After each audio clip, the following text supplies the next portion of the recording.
Have you ever wondered what true evil looks like when it enters a home at night? 1 minute, you're safe in your bed. The next, a stranger has taken your entire world. Welcome back to the Criminal Minds. Today's story is about a 14-year-old girl who was taken right from her bedroom while her little sister watched. The sun had barely dipped below the peaks of the Wasatch Mountains when Elizabeth Smart took her final bow of the evening. She stood on a well-lit stage at her middle school, the strings of her harp still humming gently behind her.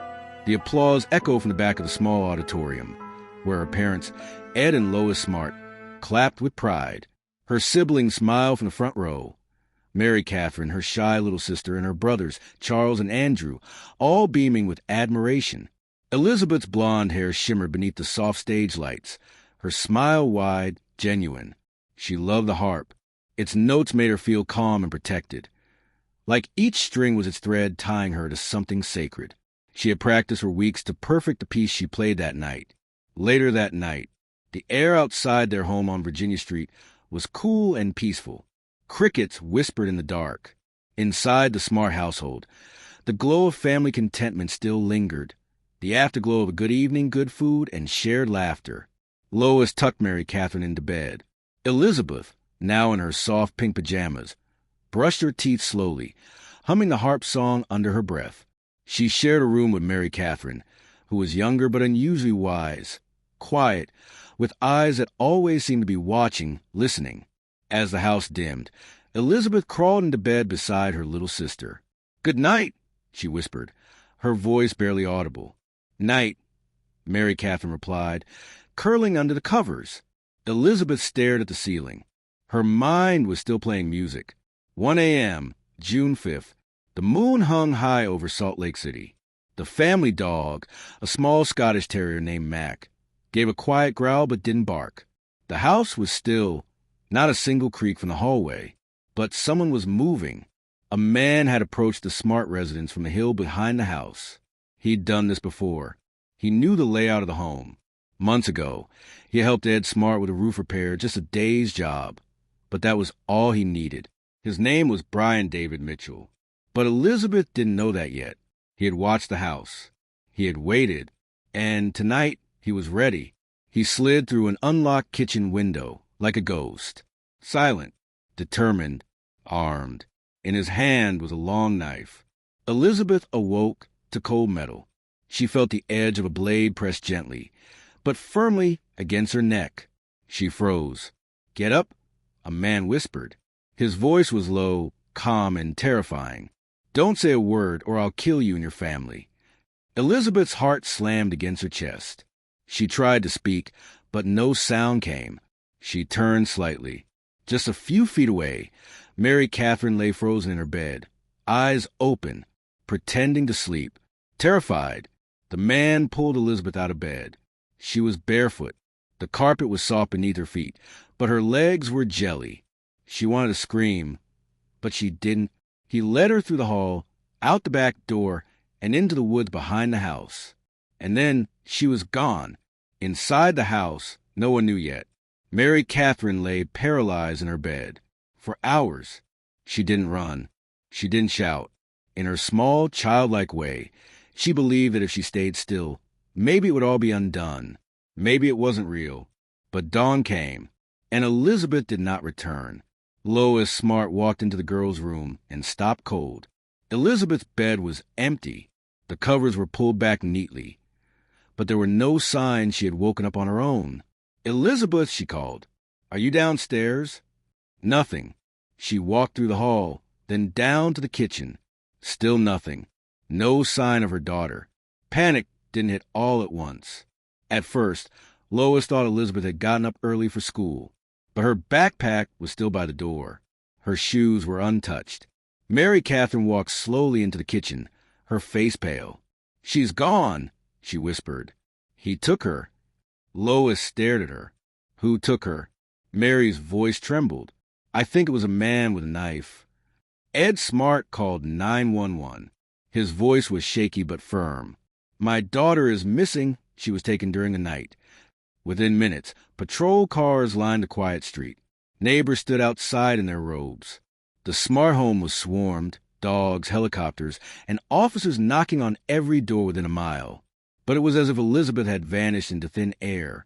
No broken doors, no screams, no ransom call, just an empty bed and a terrified little sister who couldn't stop replaying the scene.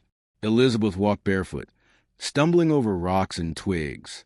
The man pulled her faster and faster. He didn't tell her where they were going, only that God had chosen her, that she would be his bride, that her new life had begun. Her throat was dry, her mind spinning. Every step away from her home felt like falling down an endless hole. And far behind her, her mother stood by the window, waiting for a daughter who would not come to the door that day. The moonlight gave no comfort. The night after the kidnapping was bitter cold in the Wasatch foothills.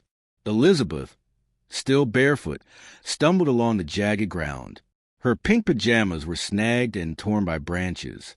Her breath came in sharp bursts, but she didn't cry. The man holding her arm never loosened his grip. He was tall, unkempt, with long brown hair and a scraggly beard. His white robe, stained from travel, fluttered behind him as he walked with purpose. He looked like something out of another world, and in a way he called himself God's servant. But his real name was Brian David Mitchell. Mitchell had drifted through life. He was once a husband, a father, and even a man with a job. But as the years passed, he slipped deeper into delusion.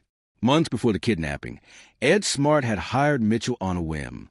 A man from their church congregation had recommended giving the homeless man a chance. He worked for just one day, helping repair the roof. He was quiet, polite, nothing alarming. But Mitchell saw inside the home. He saw Elizabeth. He remembered her. And he decided at that moment that she would be his next wife. After hours of walking, Mitchell led Elizabeth up a steep trail, deep into the canyon that shadowed her neighborhood. She was exhausted, but he offered no rest. At the top of the hill was a clearing, surrounded by trees and camouflaged with tarps and makeshift fencing. A tent stood in the center. It looked like it had been there for months, a base camp hidden from the world. Outside the tent stood a woman, old, wild-eyed, wrapped in layers of cloth. Her name was Wanda Barzy, Mitchell's legal wife. She smiled when she saw Elizabeth, but there was nothing kind in her eyes. Barzy believed everything Mitchell said. She called him a prophet. She called Elizabeth a blessing from the Lord. Elizabeth looked at her. She looked just as mad as he did. That night, only hours after being taken, Elizabeth was forced into a sick wedding ceremony. Mitchell said God had commanded it. He placed a dirty veil over her face. Barzy performed the mock ceremony, humming hymns under her breath. Elizabeth didn't understand. She was 14. She hadn't even kissed a boy, hadn't held hands, had barely thought of love in that way. But now, she was being married to a man she'd never met, a man who had stolen her from her bed. When she hesitated, he whispered, "If you don't do this, I'll kill your family. I will go back and murder every one of them." She said nothing. She let them finish, because in her mind, staying alive meant keeping her family safe. The next morning, Salt Lake City was covered in flyers. News stations played footage of Elizabeth's harp recital, her bright eyes smiling. Anchors spoke with urgency. A 14-year-old girl taken from her bed in the middle of the night, in what police are calling a targeted abduction. The neighborhood came together to search. Volunteers walked shoulder to shoulder through brush, parks, and train tracks. The family appeared on TV, begging for her return. But Mitchell and Barzy were long gone, hidden in plain sight. Mitchell chained her leg to a metal cable tied to a tree. She couldn't move more than a few feet in any direction. He told her she had a higher purpose now, to bear his children, to build a new kingdom with him. Elizabeth didn't respond. She stared at the trees. She closed her eyes and pictured her mother, her father, the sound of her harp. She refused to cry. But inside, she felt something breaking. He spoke endlessly, quoting scripture, reciting prophecies, and creating new commandments on the spot. He wasn't just delusional. He was dangerous. He claimed God had told him to take 7 wives, all virgins, all young. Elizabeth was his first chosen. He planned to take more, and he said she would help him. Elizabeth stayed quiet. Every word he said made her feel sicker. Wanda Barzee was just as cruel. While Mitchell played the prophet, she played the enforcer. She watched Elizabeth eat. She monitored her prayers. She called her sister Esther as if she were some biblical character. Sometimes she would hold Elizabeth down. Other times she would speak in tongues, eyes rolling back in her head. Elizabeth was never left alone. Even when she cried at night, they ignored her. Days turned into a week. Then, too, Ed and Lois Smart gave interviews. They looked tired, broken, but determined. "We believe she's alive," Ed told a reporter, "and we will never stop looking." But as the weeks passed, hope began to fade in the public eye. Some people, cruelly, wondered if Elizabeth had run away. Others suspected the parents. The Smart family was heartbroken and angry because, while the world speculated, their daughter was in chains. Mitchell warned her daily, "If you scream, if you run, I will kill you. I will kill your sister first, then your mother, then your father. I will gut them all. Do you want that?" She said nothing, but inside she thought of Mary Catherine. She remembered her eyes, frozen in fear. She remembered her silence. Now it was her turn. She would survive for her sister. The Smart household was no longer a home. It was a crime scene. Yellow police tape fluttered in the breeze. Reporters stood across the street. The lawn was quiet, but the air buzzed with tension. Neighbors came and went whispering, offering food, prayers, or simply standing in silence. Inside, the family sat around the kitchen table, not eating, not talking, just staring at one another, like they were waiting for someone to wake them up from the worst nightmare of their lives. In her room, Mary Catherine Smart lay curled up beneath her blanket. She hadn't slept properly since that night. Her body refused to relax. Her eyes darted at every creak in the hallway, every shadow in the corner. She was 9 years old, but what she had seen aged her far beyond that. Detectives came often. They spoke gently, but their questions were relentless. "Mary, do you remember what he looked like? Did he say anything else? Do you remember what he smelled like? What was he wearing?" She tried, but her memory was blurry. The figure was shadowy. The voice was familiar, but she couldn't place it. She said that over and over again.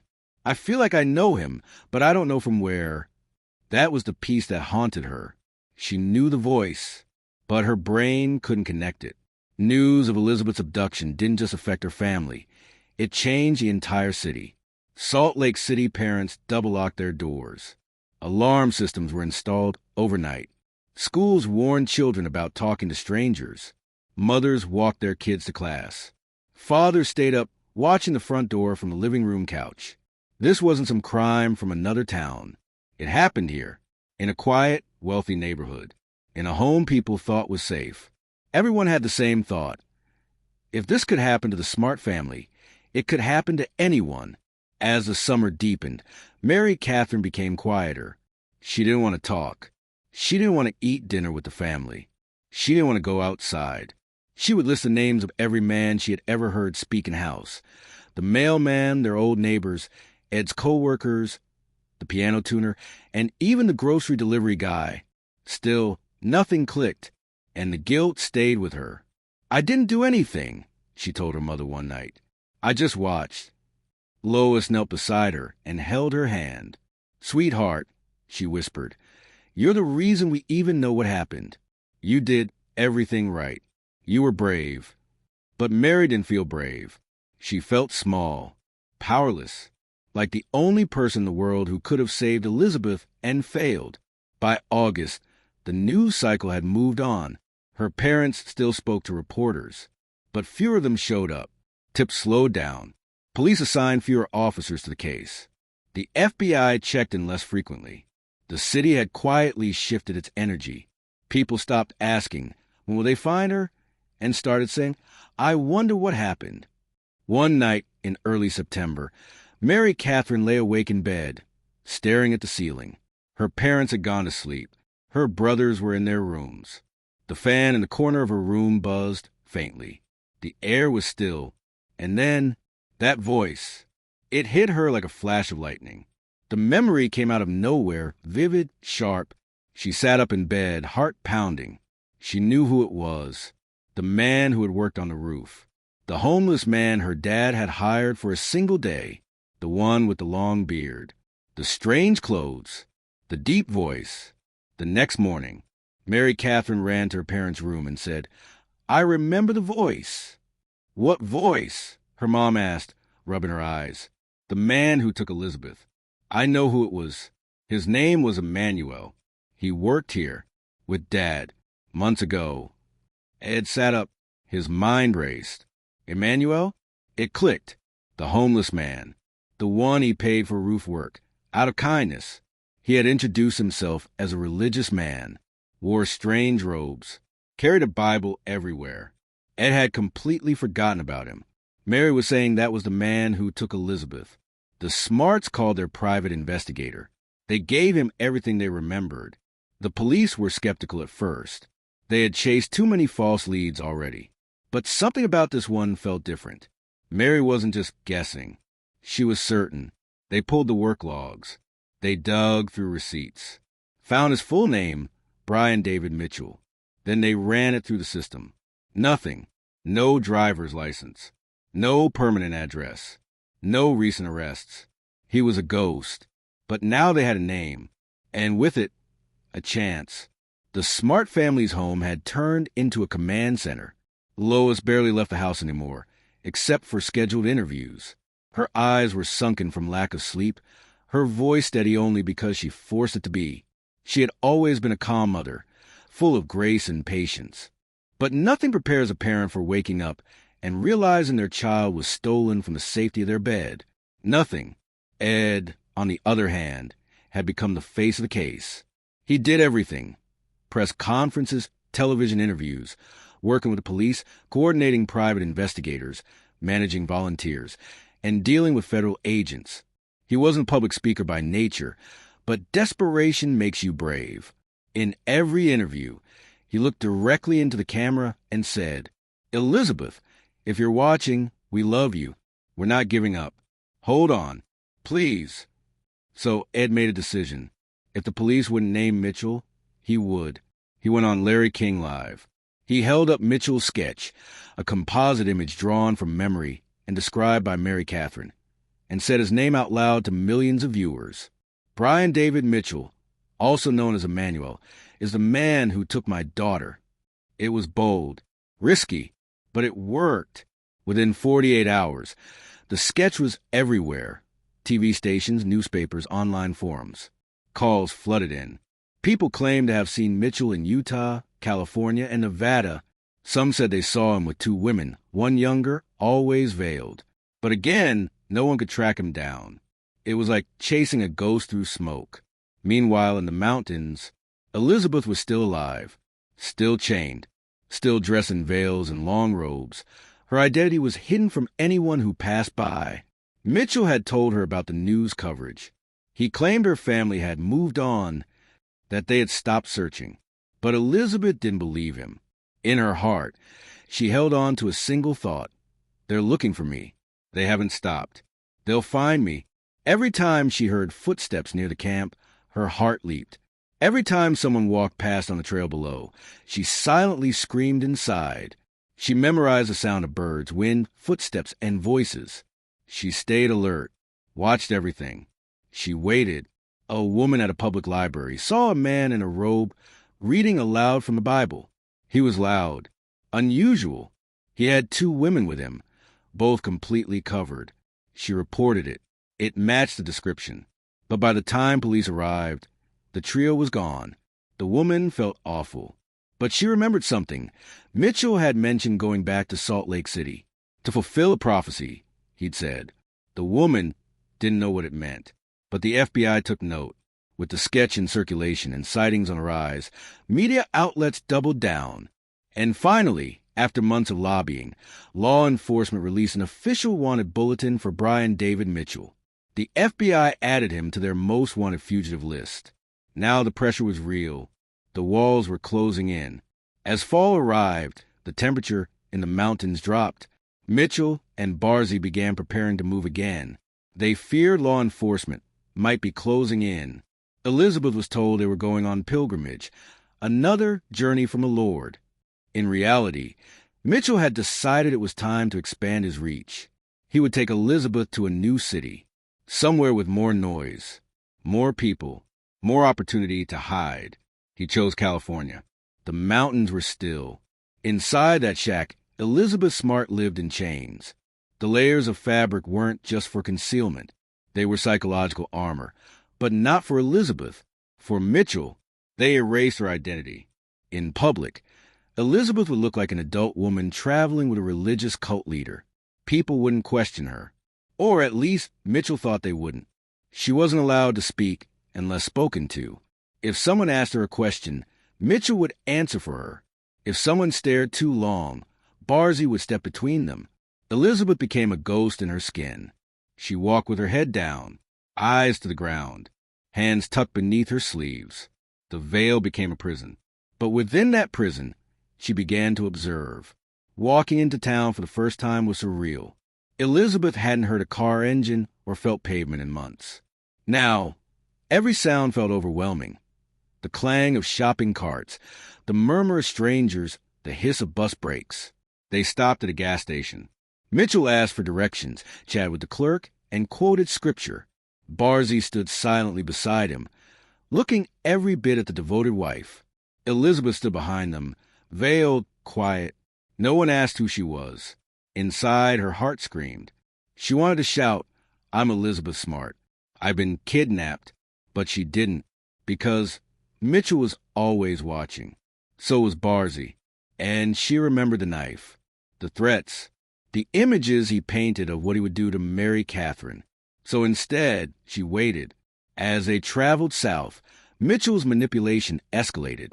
He told Elizabeth that the world was sinful, that if she returned home, her family would reject her. "You're impure now," he whispered. "You've been chosen, and they'll never take you back." He told her she was spiritually bound to him, that her only path to salvation was to stay. "This is your calling.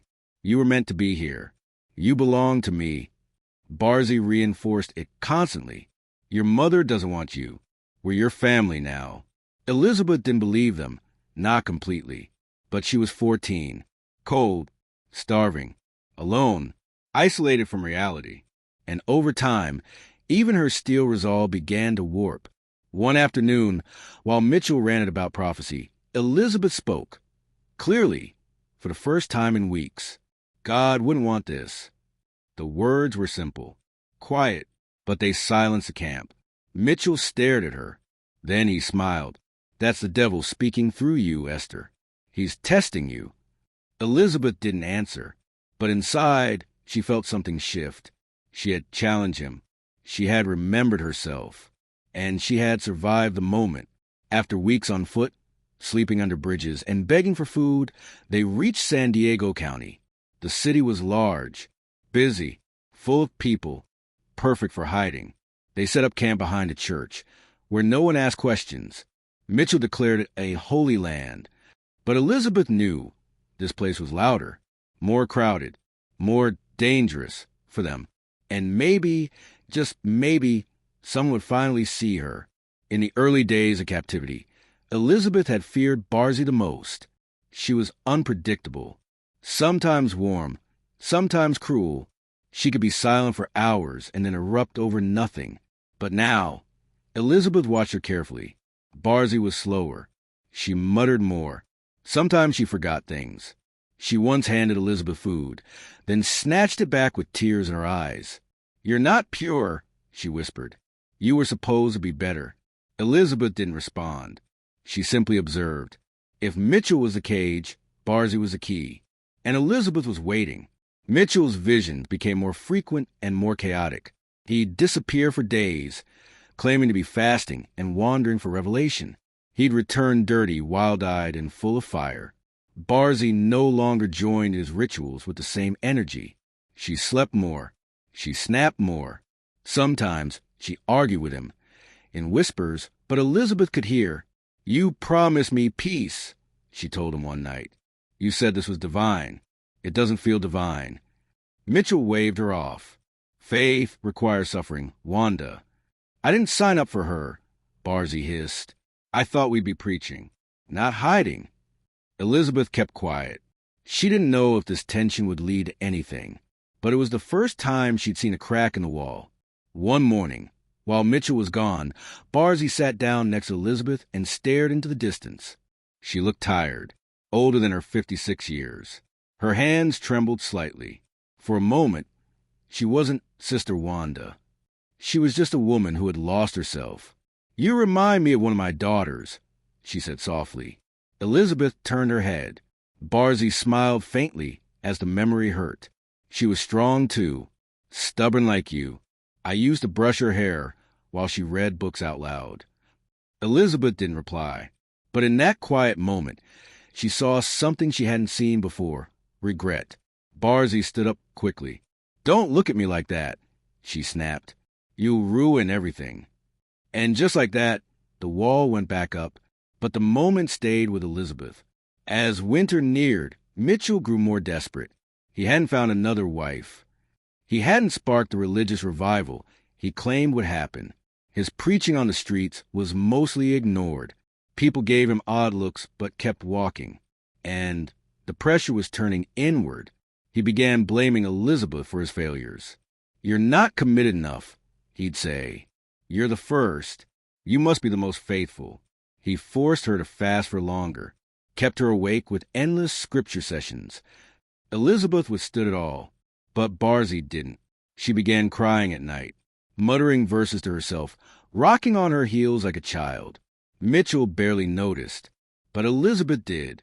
Elizabeth began testing boundaries. She whispered real prayers again, not the ones Mitchell demanded. She hummed songs under her breath, ones from home, from her harp recitals. She made eye contact with strangers when they passed by the camp's edge. Barzy caught her once and slapped her across the face. But then she cried. I didn't want this, she whispered. Elizabeth stared at her. Neither of them said anything else. One rainy night, Mitchell argued with Barzy for hours. Elizabeth heard snippets through the tent. You're doubting me. You're weak. You'll be cast aside if you don't obey. Barzy sobbed. For the first time, Elizabeth heard her truly sob, the kind of cry that comes from breaking. When Mitchell finally left the camp the next morning, Barzy approached Elizabeth. Her eyes were swollen, her voice thin. I never thought it would go this far. Elizabeth stared at her. Then help me. Barzy froze. She looked down, then away, then back again. But she said nothing, and she walked off into the trees. December 2002. The city had begun to decorate for the holidays. Homes glowed with Christmas lights. Children pressed their noses to toy store windows. Carolers sang about peace on earth. But the smart home remained dim. There was no tree that year. No wrapped gifts. No laughter echoed from the kitchen. Just the heavy silence of waiting. Elizabeth had been gone for over 6 months. And while the rest of the world moved on, her family refused to. And then something started to shift. One night, a woman in San Diego reported seeing a man preaching loudly in the park. He was wearing robes. With him were 2 veiled women. The report was vague. The woman didn't engage. She just watched, but she remembered the flyer she'd seen at a gas station 2 weeks earlier. It had Mitchell's face on it. She called the tip line. It didn't lead to Elizabeth immediately, but it was one more breadcrumb. And the FBI started listening. Early January 2003, Elizabeth Smart had been missing for 7 months. Unlike the isolation of the Utah mountains, the San Diego camp was near people. There were parks, churches, grocery stores, parking lots, families passing by. Mitchell believed his veil system made Elizabeth invisible, but she watched everything. She memorized street signs, license plates, bus numbers, storefronts. Once, when Mitchell made her walk with him downtown, she saw a missing poster on a bulletin board. Her face, aged and slightly faded. Her heart stopped. Mitchell didn't notice, but Elizabeth looked directly at it, burned it into her mind. They're still looking, she whispered internally. They haven't forgotten me. And with that, Her hope grew stronger. In February 2003, the church behind which they camped had become too risky. Mitchell, growing more paranoid by the day, noticed people staring longer and asking questions. The robes that once gave him a sense of untouchable holiness now drew attention and suspicion. He claimed the Lord was sending him a sign, that it was time to move again. Elizabeth knew better. Mitchell wasn't following God. He was running from consequence. He announced the plan one morning, without warning. We are going on a sacred journey, through the desert. We'll walk until the Lord shows us the next Zion. Barzy didn't protest. She never did anymore. Elizabeth, inside, felt her heart drop. Another walk meant more eyes, more chances to be seen, or to run. But it also meant exhaustion, hunger, and the ever-present threat of death if she disobeyed. Still, the thought that this move might bring her closer to being found stirred a quiet flicker of courage inside her. She said nothing. She simply began wrapping the layers of fabric Mitchell handed her. The veil, the gloves, the robes, her armor of survival. They set off before sunrise when the world was still gray and half asleep. Elizabeth's feet hurt immediately.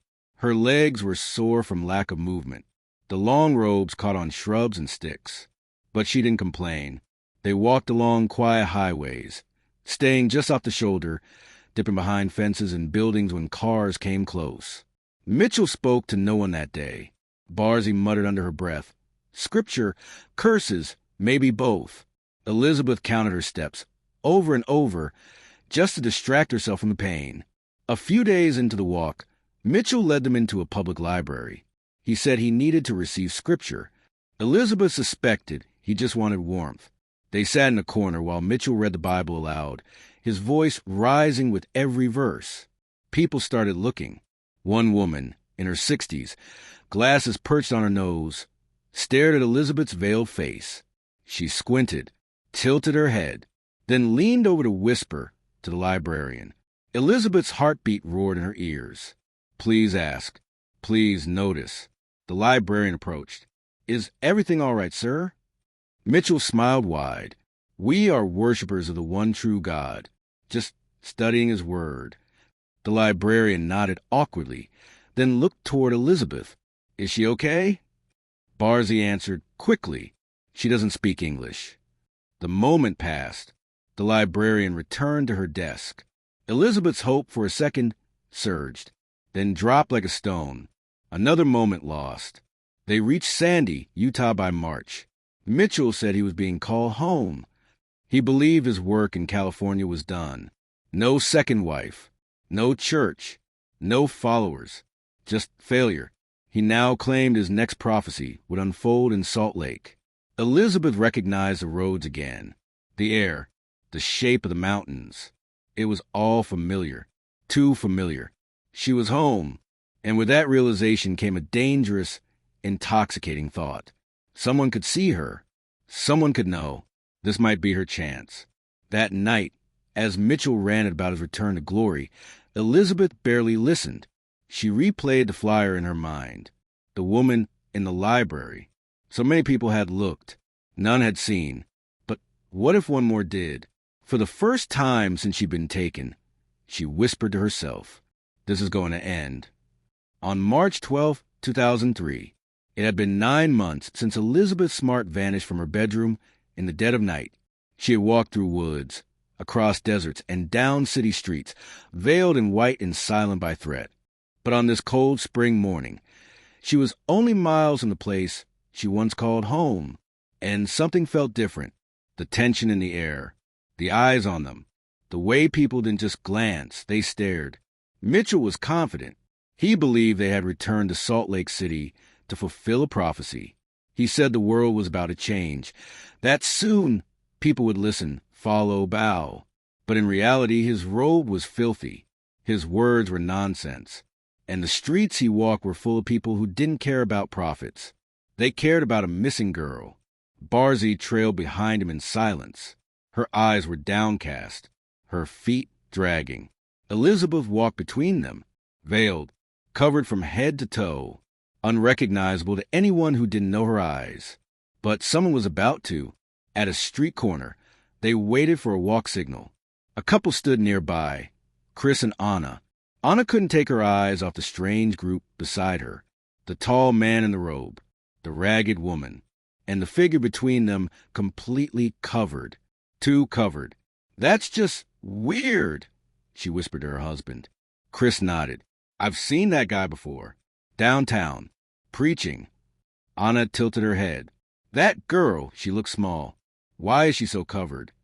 Something didn't sit right. They watched as the trio crossed the street and entered a nearby parking lot. Anna turned to her husband. "I think we should call the police." Chris hesitated. "On what?" Anna shook her head. "I don't know. I just have a feeling. That girl didn't look like she belonged to them." Chris pulled out his phone and dialed. The 911 dispatcher took the call just after 3 p.m. 3 suspicious individuals. Downtown Sandy. One male in a robe. One female veiled completely, looks young, possibly a child, maybe related to the Smart case. The note was logged as a possible sighting, but the name Elizabeth Smart triggered something. Officers were dispatched immediately. Minutes later, 2 plainclothes officers pulled up quietly in an unmarked car. They spotted the trio walking along State Street. They followed at a distance. One officer noted the girl's posture. Slow, cautious, controlled. Something was off. They got out of the vehicle. "Excuse me, sir." One officer called out. Mitchell turned slowly. A smile stretched across his face. "Peace be upon you. We are disciples of the Lord." "Can we speak with the young lady?" the officer asked. Barzy stepped forward. "She doesn't speak English." The officer paused, then took a step closer. "Miss, what's your name?" The girl didn't speak. "It's okay. We just want to help you. Are you Elizabeth Smart?" A beat of silence. Elizabeth's heart pounded in her ears. This was it. She looked up, just a little, enough to meet the officer's eyes. She nodded. The second officer stepped in, gently pulling her aside. "Are you hurt?" She shook her head. "You're safe now, Elizabeth. You're going home." Tears welled in her eyes, but she didn't cry. Not yet. She was still in shock, still unsure if this was real. But she was no longer in chains. Brian David Mitchell tried to continue speaking. "This is a mistake.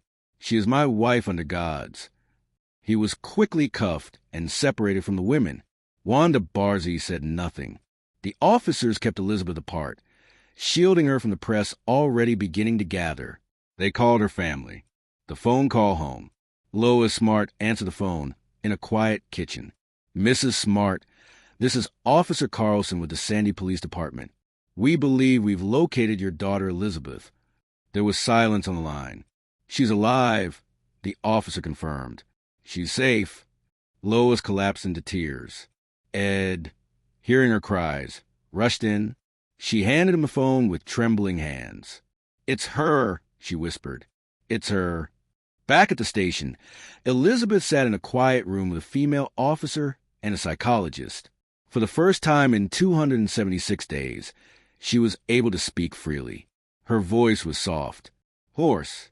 My name is Elizabeth Smart," she said. The words felt foreign, but right, like finding your reflection after a long time in the dark. Police worked quickly. They ran Mitchell's and Barzy's names. Both had pasts riddled with instability and delusions. Neither had legal authority over Elizabeth. They were charged with aggravated kidnapping, sexual assault, and unlawful transportation of a minor. But legal battles would come later. At the police station, Elizabeth sat on a bench in an oversized coat. Her long blonde hair, though matted, was unmistakable. Her face, thinner and paler, still carried that same softness, the same light. Then the door opened. Her mother stepped in first. Lois froze. For a second, they just stared at each other. Then Elizabeth stood.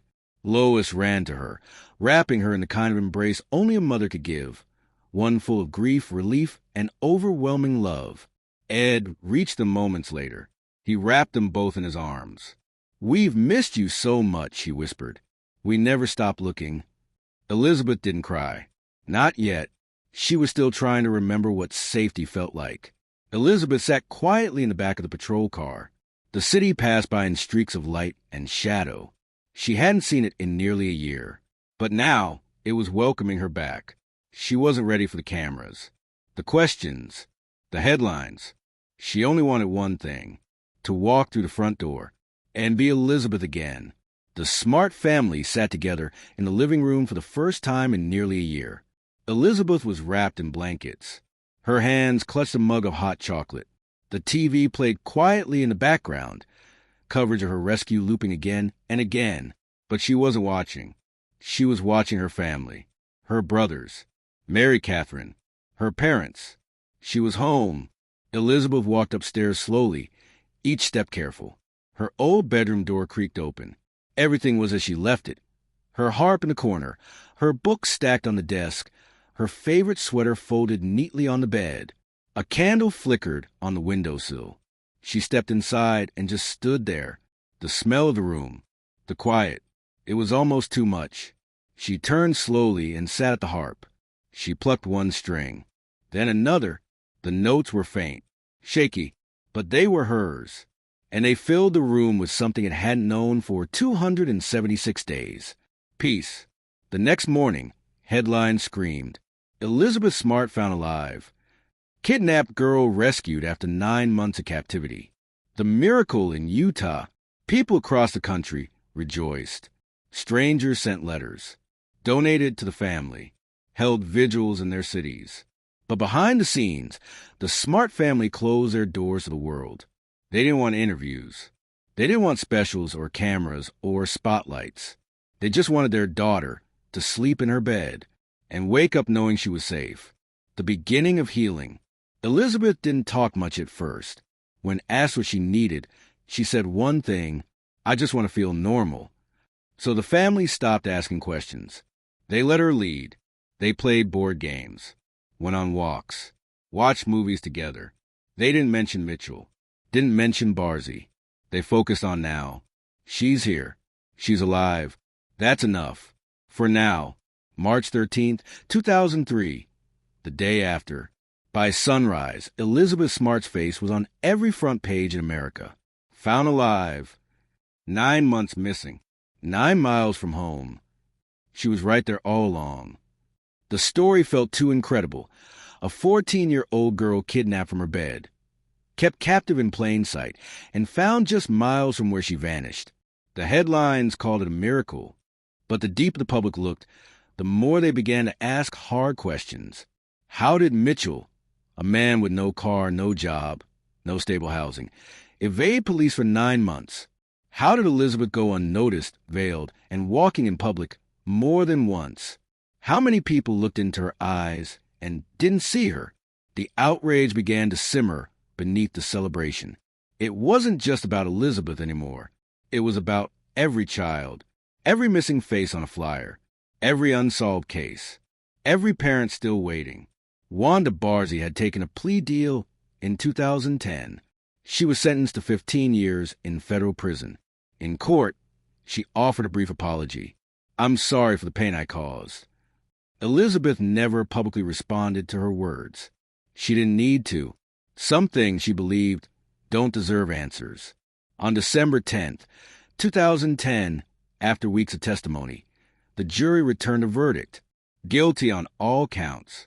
Brian David Mitchell was convicted of kidnapping, transporting a minor across state lines for illegal purposes, sexual exploitation of a child, and several related charges. He was sentenced to life in federal prison. No possibility of parole. When the sentence was read, Elizabeth did not cry. She did not cheer. She simply closed her eyes, took a breath, and smiled softly. Later, outside the courthouse, she told reporters, "Today is not just about justice for me. It's about every survivor who's ever waited too long for someone to believe them. I'm here. I'm strong. And he will never hurt anyone again." So what do you think? If you were Elizabeth, could you have stayed strong for 9 months like she did? If you were her sister, would you have remembered that voice? Let's talk about it. Drop your thoughts in the comments. And if stories like this inspire you or break your heart like they do mine, hit that subscribe button and turn on the bell. I share true stories like this every single day, only here on The Criminal Minds.